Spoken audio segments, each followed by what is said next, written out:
আমরা ঘুমিয়েছিলাম সবাই, তো গেট নক করলো, পরে আমার ছেলেই খুলেছে, দরজা খুলেছে। কিছু ওই যে ডিবির মানুষজন 15 জনের মতো হবে, 12-15 জনের মতো এসে বলল যে ওকে নিতে আসছে।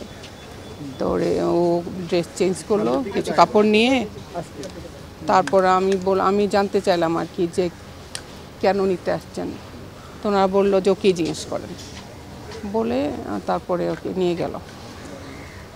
না, ও তো সাথে সাথে নিয়ে গেছে, জিজ্ঞেস করতে স্কোপ ছিল না, বলে নাই ওটা বলে নাই কিছু। কর্তৃপক্ষ থেকে কোনো বার্তা পেয়েছেন কিনা? না, কিচ্ছু পাই নাই এখনো। অপেক্ষায় আছেন? আমরা তো আসতে সময় লাগলো, তারপরে সকাল থেকে এসছি।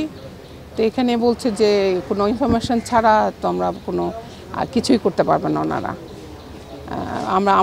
ওরাই যোগাযোগ করবে আমাদের সাথে, এটা বললো। কিন্তু এখনও পর্যন্ত আমরা কোনো কিছুই পাইনি এখনো। আসিফ তো সবসময় সত্য কথা বলে মানুষ। হ্যাঁ, ও সবসময় পাশে থাকে, মানে কোনো সমস্যা হলে ওইটার পাশে থাকে। ও তো টিচার, যেহেতু ও বাচ্চাদের সাথে ছিল বা ওদের কথা বলছে।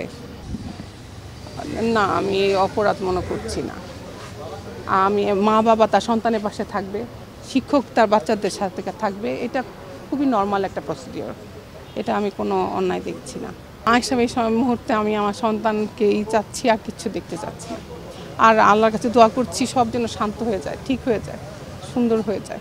খামেরা তো দাগ হয় কিভাবে? এই যে ভাবি, দাগও যাবে রাগও যাবে, নিন চাকা সুপার হোয়াইট। কি মনে হবে, যা আসছে তারা ওইভাবেই। আর আমরা তো কোনো বাধা দেইনি, আমার ছেলেও কোনো রিয়াক্ট করে নাই, আমরাও না। শান্তিপূর্ণভাবেই আমরা করেছি, কোনো কিছুই করি না।